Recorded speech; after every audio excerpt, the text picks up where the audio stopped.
What's going on, guys, and welcome to the Jedi Rogue. I am your host, Rito Zeron, and today we're going to get into some Star Wars news. Now, if you like videos like this, be sure to hit that like button, that subscribe, ring that bell so you can stay up on all things that I post on this channel, Star Wars related always.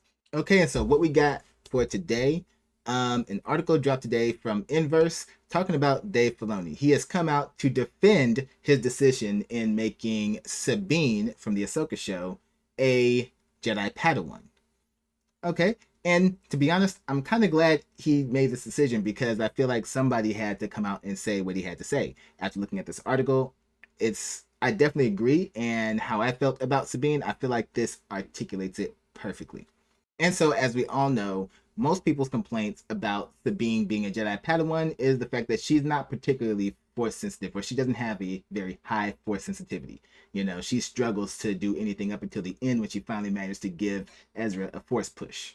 Now, the biggest complaint for this is that people feel that this is taken away from Star Wars. This is somehow changing how the force works and ultimately changing the lore. But Dave has come out to say that no, he has not changed the lore. And so what he says right here pretty much sums it up. Very fundamentally, if you pay attention to the films George made, you understand that the Force is an energy field created by all living things. So the Force emanates from all of us and everything, right? All living things. It surrounds us, it penetrates us, it binds the galaxy together. So she's not absent from the Force, she's a part of it. And yeah, most of that is actually quoting Obi-Wan Kenobi from A New Hope. It's really explained in the beginning of the first movie ever made that everyone is connected to the Force. So for me, being somebody who's been into Star Wars since like the late 80s, early 90s, only because I was born in the early 80s, so I couldn't be into it at that point. Um, I've always felt the same about this, strictly from what Obi-Wan Kenobi said in the beginning of A New Hope. If it's connected to everyone, then that means that everyone, technically, with the right training, could reach out and touch the Force and use Force abilities. Perhaps not the level of others. There's scalings to this. There's people who are more powerful than this, obviously, but it's not about it being impossible. It's never impossible. That's the take that I always got from just the original trilogy.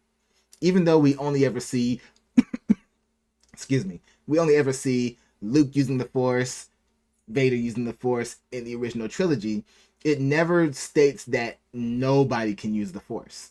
And so it goes on to say, he compares Jedi training to learning a skill like martial arts or yoga.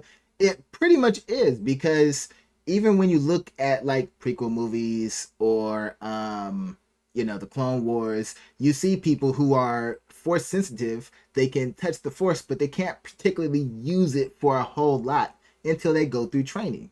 Many different Force techniques have to be taught. You're not born just because you have a high midichlorian count. You can just shoot off lightning and do all this other stuff. I mean, unless your name is Ray, but we're not going to talk about that. But for content that's actually keeping up with the actual Star Wars lore, you just can't do that. You have to be trained. So if they have to be trained, wouldn't it make sense that somebody with low potential would just have to be trained a little bit more so that they can get there and catch up? That's always what I took from it. And so he goes on to say, um, it's something that can be taught even if you're not blessed with a naturally high midichlorian count or decent hand-eye coordination. Force sensitive is just the Jedi equivalent to a gifted child. Jedi training would be easier for them, but not impossible for anyone else. And I completely agree with that statement.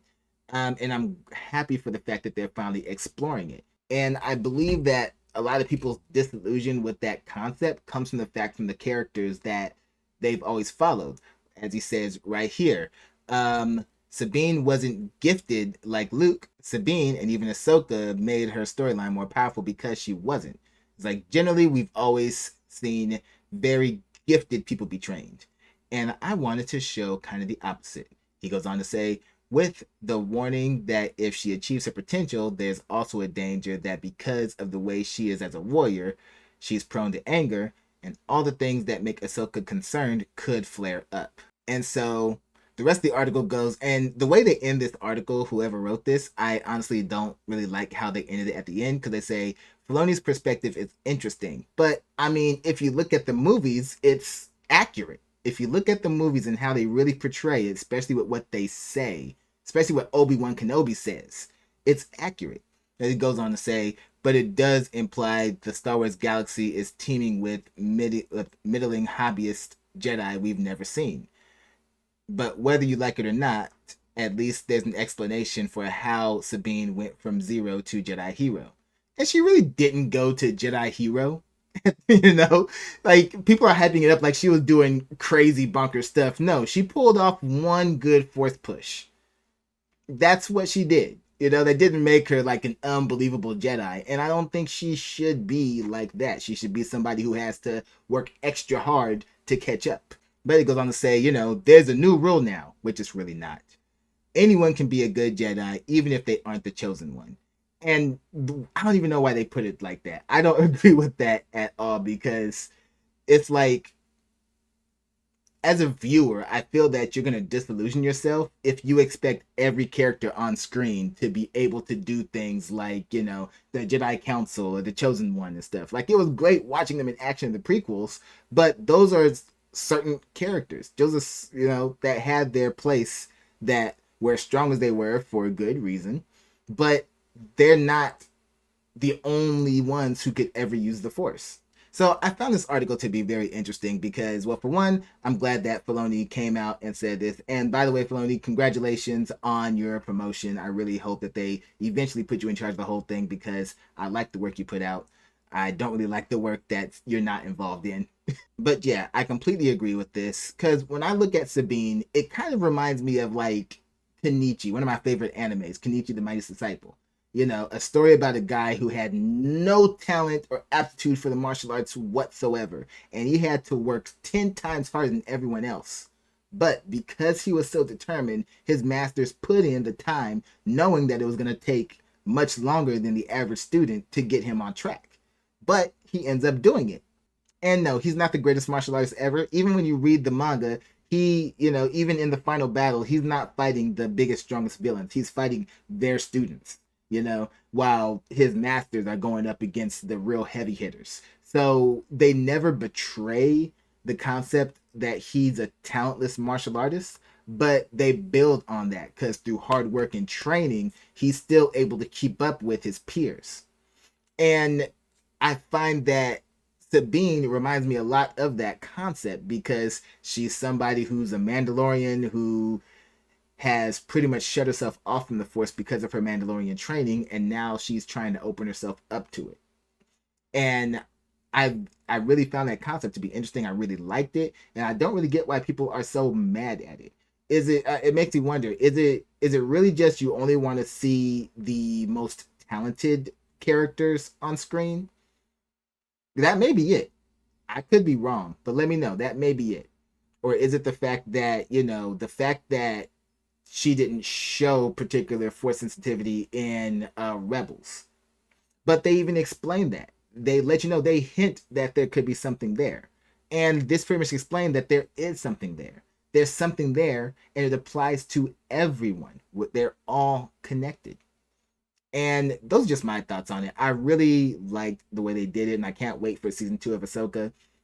They didn't hype her up too big, and they didn't make it too low. Because I felt like if she didn't do anything with the Force by the end of the series, it would have been kind of flat. But if they made her too OP by the end, like she got up and turned into some kind of like avatar of the Force or something, that would have been too over the top. The fact that it's showing her going to baby steps, the fact that by the end she pulls off one good Force push to get Ezra onto Thrawn's ship, I felt like that was a good, steady progression of her learning how to use the Force. Now, do I want to see her doing things that Luke and Anakin and, Qui-Gon and all them could do? No, of course not. They had higher potential. They had a higher midichlorian count. They had far more training and everything. So, no, we don't want to see her doing what they did. But there is a middle ground. She can still use the Force and still, be an asset to her team and to everyone else in the rebellion and the New Republic and everything without completely shunning the idea. And so I'm all for them continuing on with Sabine growing as a Jedi Padawan and eventually becoming a Jedi Knight in her own right. Doesn't mean she's as strong as the others, but she can still get there.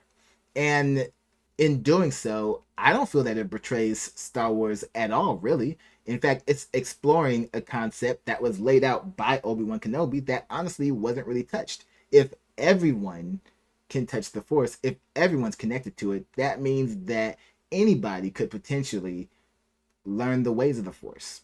May not be the strongest, but they can still develop some skills. And then, yes, I know there's one final argument people like to throw out there about Sabine, like, oh, well, if she can touch the Force, how come nobody noticed her Force sensitivity? How come they didn't feel it?